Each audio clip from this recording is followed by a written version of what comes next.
go. Yeah. I'm just kidding. You should have hit record before. I know. I was like, but I could have never. No, I I couldn't got have it. snuck it in there for you because it would have been. You would have been in the middle of the statement. And you're like, recording starts now. You would have Well, if you're paused. You would joining have us, paused. if you're joining us, welcome to the Disrupt Education podcast. We're ready to go here, Peter and I. Peter, I'm going to turn it on you. How are you doing today? What's going on in the world? Oh man. Well, I mean, for the last couple of these, I've been wearing I love this shirt, by the way. I'm going to give the National Business Education Association a shout out. Like, when you get shirts, right? Like I have one over here. For those who are watching, it's like a light blue kind of long sleeve. I don't know. I'd wear this maybe on a chilly day. I don't care. But National Business Education Association, excuse my language here, badass shirt. It's black. And it's just like, let's go. Right. So that's kind of how I'm feeling today. We've definitely been having some great conversations. And we had the opportunity to talk with Jackie. And Jackie's someone that reached out to us. I just want to start this off with she reached out to us of wanting to network, and she listens to the podcast, and just such a great human in terms of really wanting to disrupt education. She's when I think of someone who it comes to mind who really wants to do education and innovate, I think of Jackie. And but we also really felt like her conversation with Gwen's episode with conflict really kind of fit into what we've really been talking about. And this idea of conflict, and to sum up, okay, kind of what Gwen was talking about in our episode, and even what Jackie got into with her work at the secondary and post-secondary level, is it all does all come down to conflict. And so if this is what we were talking about right before we hit record, this is why we're so jazzed up for this episode, is that in order to innovate, to disrupt education, I think we figured out maybe a core thing that anybody listening to this podcast can really ruminate on and think about. But it's how much conflict do you want? How much conflict are you willing to go through in order to change?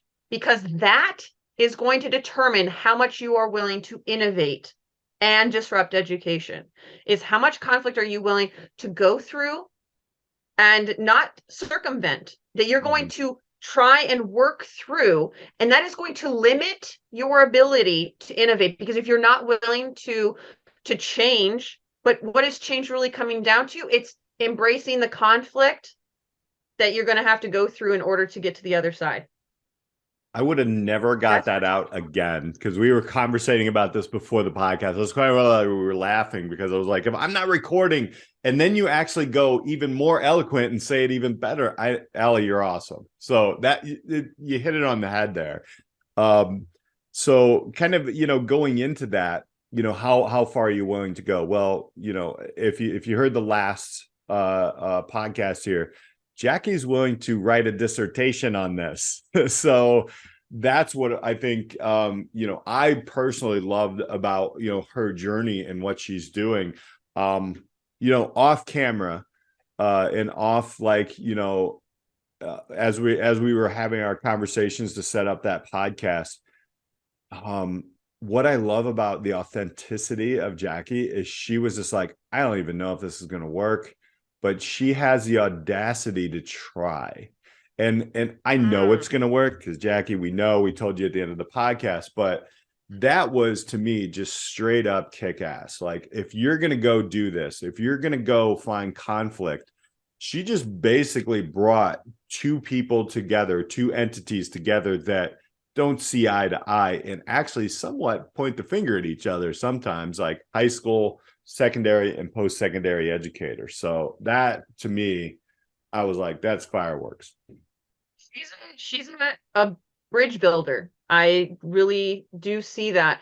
And it's breaking down silos in real time, right? So there's if you don't understand the conflict, and I'm going to bring it to our graduating high school students, because this episode will come out near the end of the school year, or maybe the school year will even have ended for some students. But this is a time where students are, especially 17, 18-year-olds, are trying to decide the next step for their life. And there are a ton of competing forces and routes and people trying to pull them in different directions.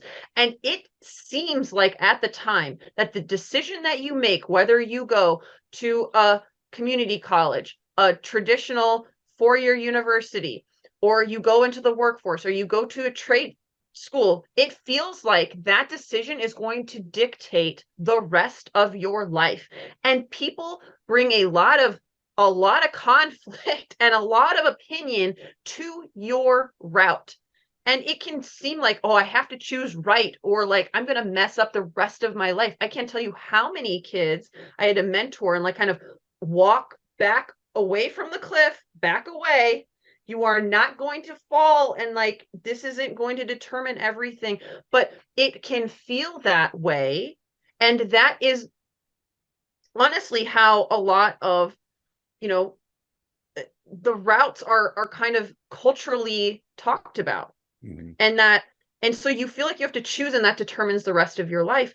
And that can create a lot of internal turmoil, conflict, and whatnot. But then you've got these institutions that are seeing people maybe choosing different routes, but they want more people. Like, right, they're a business at the end of the line too. And so they're trying to like, how do we best serve people? And again, like not compete, but how can we make this experience more targeted, better, actually meeting the needs of our consumers, our clients, whatever you want to call them. And I think there's a lot there. There's not a lot of people doing that work. And they're willing to say, like Jackie, like, I want to, how can we help? And it may not be what we think it is, but I'm willing to throw it out there. Yeah, absolutely. I mean, I think, along with that, one of the things that struck me about Jackie's work was she is so like understanding that I don't know if the answer is what I think it is. And that creates a lot of like, anxiety. And I think that's what's beautiful about the PhD, like going to get your doctoral, like you see some of the dissertations and things like that where they'll go with their hypothesis. And actually in my post-secondary, like my master's degree that I went to, like I learned some things here and there, but one of the best things I learned was from a research educator, and this was at Concordia University in Chicago, was prove yourself wrong. And I love that because I pass that along to high school students, but what Jackie's working on is that conduit. Like, why are we not telling high school kids this? Like, try to prove yourself wrong, or different things, and where do they connect and things like that. And then kind of tying this in with the conflict, when the answer is not, and I don't think the answer is what either side or anybody really thinks it is, because if you look at a surface level of conflict, right? So let's take a look at colleges right now. Right. And kind of Jackie made this evident, like you have this 2025 cliff. There's not enough students. When you have 55,000 cars and you have 10,000 people ready to buy them, some car companies are going to shut down. Right. So it's the same thing with colleges and universities. Some of them may merge and all this. The challenge then becomes, okay, so how do we get people to buy our educational path?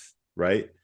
And then how do we get people, after they bought it, that they stick with it and they don't sell it or leave it after 1, 2, or 3 years? And if you're not willing to go deep in the conflict of why that's happening, the same thing's going to happen. You're going to have kids, students, learners, adult learners, it doesn't matter, are going to show up for a year and they're going to like, why am I here? And then they're going to leave, right? That why am I here? However you answer that is the question that needs to be answered. And how, let's go back to your first statement that you eloquently said, I'm about to destroy, because I'm going to say it my salt of the earth way. How much conflict are you willing to go deep into to figure it out? to really change the way that your educational system, post-secondary, secondary, whatever it is going to really, really serve and bring an ROI back to that learner, whoever they are. So I think that was an interesting piece that Jackie's taking a small piece of to try to figure out, okay, well, here they are in high school, here they are in college. I think one of the most things that I love, now I work with two college professors previously on a business, Dr. Peter James and Audrey Boyle, who are great people. We always had these conversations, but Jackie's going on a grander level. The conversations like Audrey Boyle was in education at the collegiate level, and so is Dr. Peter James. And they're like, I don't know how you teach in high school like that. So they already had the lens, but there's a lot of people, and vice versa, right? So I don't know how you get an email from a parent while you're in college and the parent's telling you what their kid needs. You're like, this is college, right? So how do they do that? Jackie's finding that out. So. And she's finding it out. And one of the things that I really love about her work is in what you're kind of touching on is this idea of stick-withedness and understanding your why, which does come back to what we were talking about a couple weeks ago on the podcast with what are the best companies doing, to keep employees. I know, some like they're creating a family. Again, if people don't like that term, whatever, but they're creating a cohesive unit where everyone understands each other's why. So like if colleges, right? I mean, and they spend, I'm sure, lots of money hiring lots of businesses that they could just figure out like, what is our why? What do we do really well? How do we really serve people the best? And like, let's double down on that. And you're going to attract the right people to you just by doing what you do really well and understanding your why. And then you get your people on your why. And then that mission is really driven very fully forward because you're all on the same page. And when you're trying to do too much, right? You've got so many competing forces, right? This idea of conflict. It's like, well, yeah, when you overextend yourself, overstretch yourself, and then you're also trying to push people through something that is murky, is muddy, they don't understand why they're there, you're going to have even more conflict, and you're not going to have like this beautiful streamlined system where like people understand why they're there, they understand what they're doing. And this is where like this traditional model of like, I go to high school and then I go to college and then I get a job. It's like, but if you don't understand why you're even doing that, if you're questioning that, you're going to have a lot of people drop out of that system because it doesn't make sense and they're not ready for it. And they think that like this decides the rest of their life, and it doesn't. But if it's unclear, you're not going to bring in the right people. And so, I mean, basically colleges should just listen to this podcast, obviously. Well, I will tell you, like the EdUp experience, they do have a lot of different podcasts around that, but we're just the disruptive stepchild down here, which I love, which I'll call it out. I don't care. I got my black NBEA shirt on. Let's go. It's interesting. And to that point, I had a conversation with my son. So for those who aren't, privy or haven't heard me talk about my son is a senior in high school, about ready to graduate.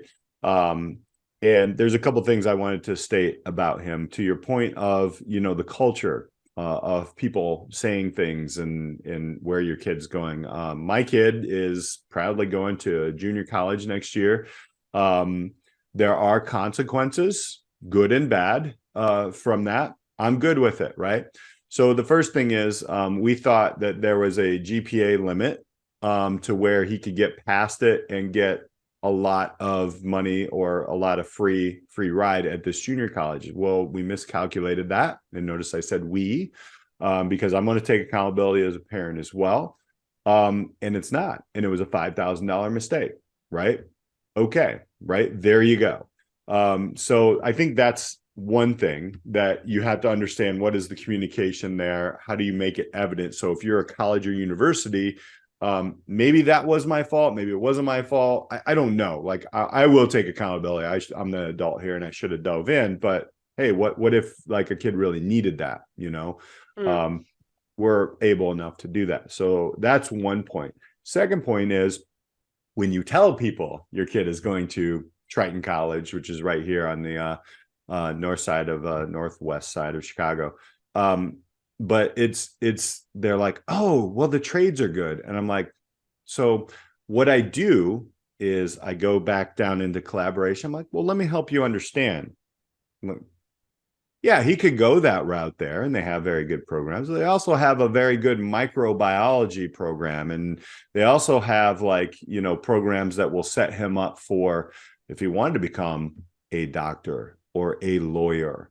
And then I start talking about, well, he's trying to figure out, because he's in the narrative 18, and this is not going to affect the rest of his life, right?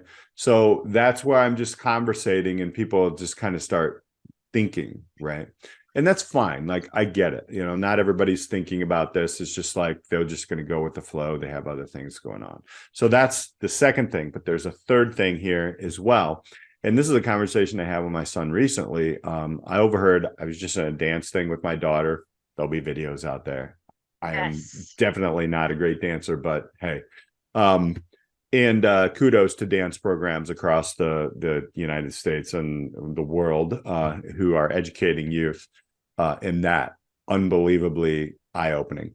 As I was walking out, there was a young lady who was a senior, and she was talking about her stats homework. She's like, now I get to go home and do my stats homework. All right. So I come home. My son is also in AP stats. He took it by himself. And I asked him, I'm like, so do you have like AP stats homework? And he's like, I don't know, we're just constantly studying for the AP exam. He's like, Dad, here's what happened. The first third of the class, you really started to learn statistics, and it was great because he's loving learning, right? And then he went into, well, the rest of the class is all preparing for this test. And it's just like, why? And I was like, there you go, right?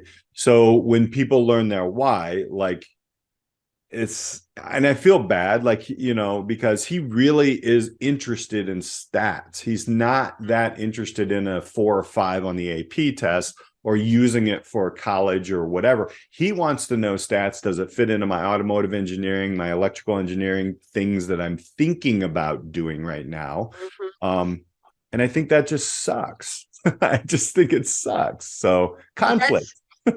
Super interesting that you even brought up this point. I got reached out by a company not too long ago to do some chemistry tutoring, but their whole lens, and it was actually like teach chemistry so that more kids could get 4s and 5s on the AP chemistry test. And I said, is that your main objective? Is that what you are preparing kids for? I said, that's not why I teach chemistry. Yeah. And it's so interesting because there is this competing force though. If you're an AP teacher, and if you are an AP teacher and you teach, you get your kids wildly successful, congratulations, that's amazing. And like your work, and like the kids need that. They need that for their step, but it is not, in my opinion, the bigger why of like why you teach a class, but it can be what the messaging is from your administration, from parents, even from students, because they don't even understand that. Like, if you really understood statistics, the 4 and 5 would come anyway. Right. But there is this battle of, and to your son's bigger picture, besides just stats class, of going to whatever college or post secondary experience is going to like prepare him for life, whatever he chooses, and he can change his mind. Anybody can, like, it's not just your son, but like, I would spend so much time with students in the classroom and be like, yes, we're going to learn this topic because it is on the exam, or this is preparing. When I taught like an honors chemistry class that was basically pre-AP, it would be like, this is something that you need to understand, but how does this fit into the bigger picture? Why should you even care about this? Then the kids would remember it. And that's Mm-hmm. when they'd get really excited about learning. And it's so easy to get tunnel vision. And this applies to like, oh, we just need to enroll more students. Why?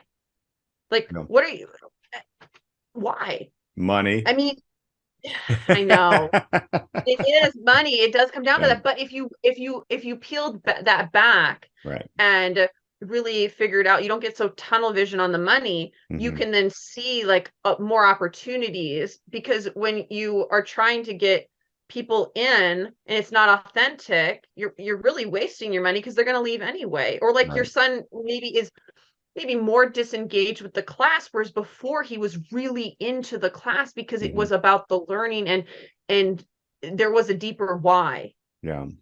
than Absolutely. just, Yeah. we're going to try and get you a 4 on the AP stats test.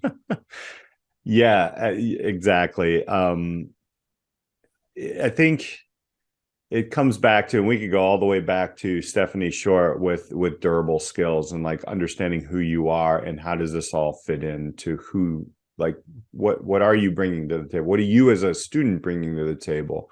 And I don't like, whenever we talk about that in education, and I mean, it is needed, but unfortunately, it always goes to the baggage, like, right? And how much, okay, so you've had trauma, or you have this learning challenge, or you have all this, but what are, like, all right, okay, I'll honor the fact that you might have, I mean, ADHD, you maybe you're dyslexic or whatever, but let's look at the, like, what are you good at, right? And then how can we attach chem, how can we attach business, how can we attach stats or whatever to that?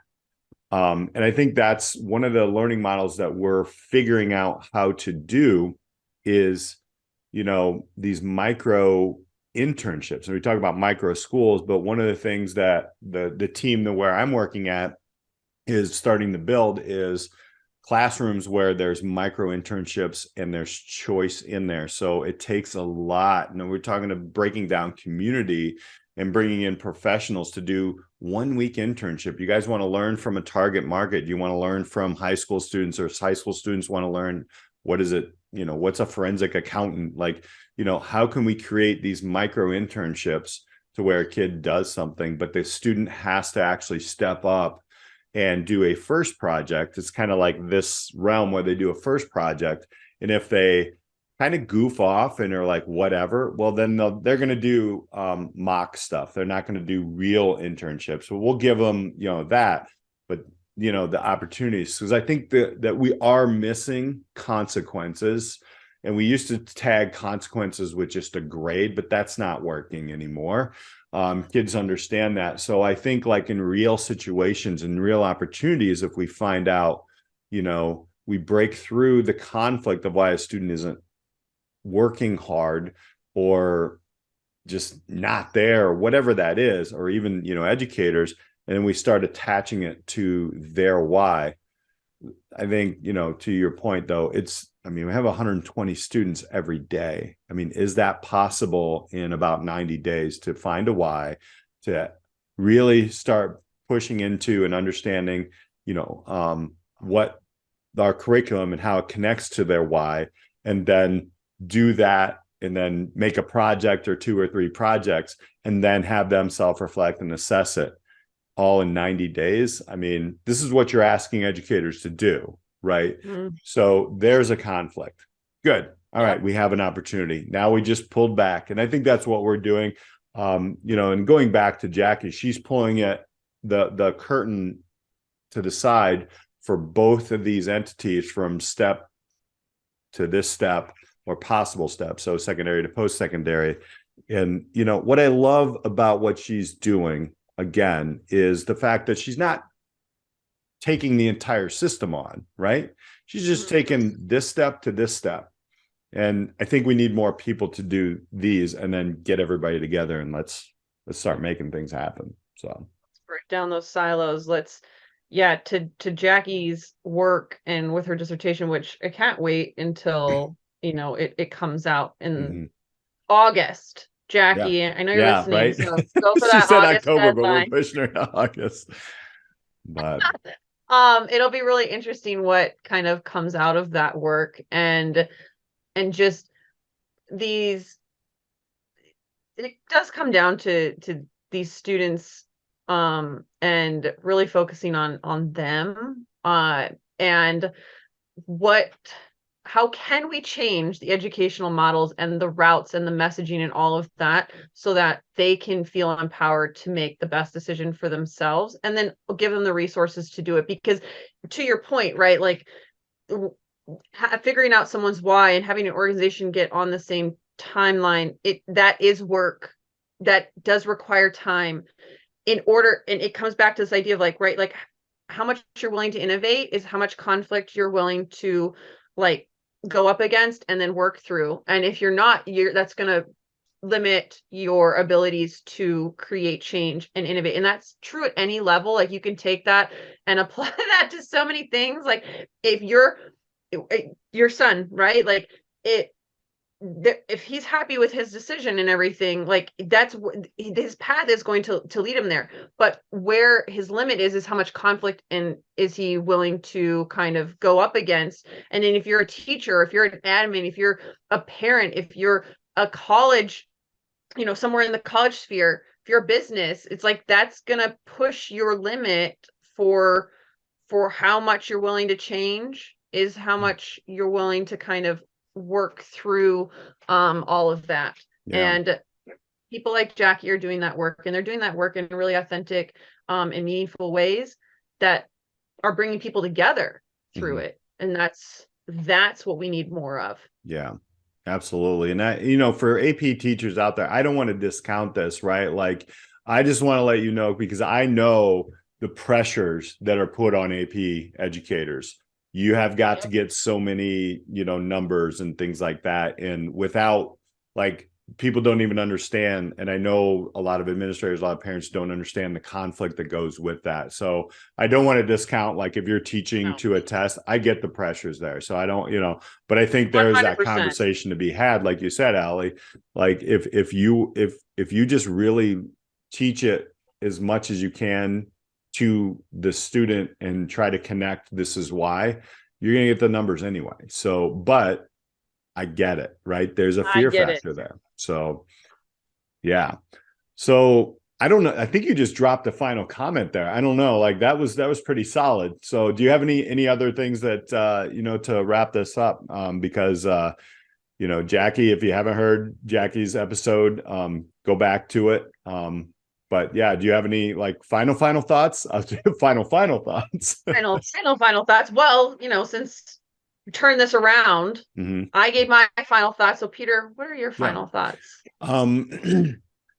So we're breaking down our own kind of small itty bitty like barriers that we have between in a secondary system.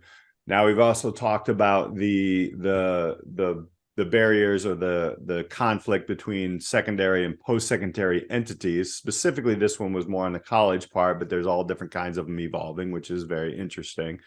And so now what is all this for? Well, it's for learners to become fulfilled in life. And part of that is, what kind of work are you going to do, right?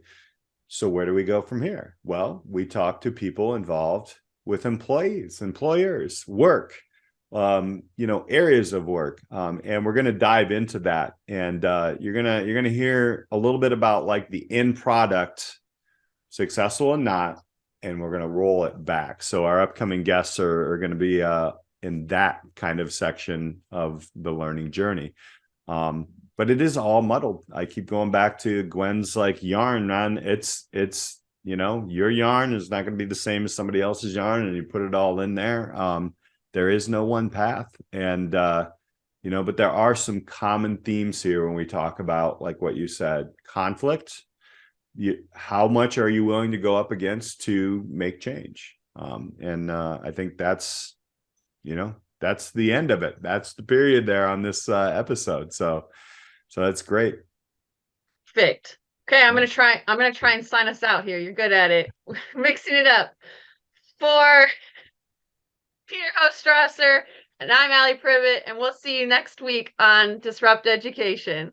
Thank you so much for joining us on this week's episode of the Disrupt Education Podcast. Be sure to like and subscribe so you never miss an episode. Are you ready to disrupt the educational arena you're a part of? For more ways to get involved in the work we do here at Disrupt Education, check us out at disrupteducation.co or find us on LinkedIn at Peter Hostrawser or Alli Privitt. Our mission here is to help facilitate and amplify changes in the educational system through local initiatives and help you scale them into community movements. Our building network of disruptors in education are working to move beyond scores and grades as the only measure for student learning. If your school district, college, campus, or organization is looking for facilitators of this work, reach out on our website or social media. And if you have any thoughts or feedback on this week's episode or any episode, we'd love to hear from you.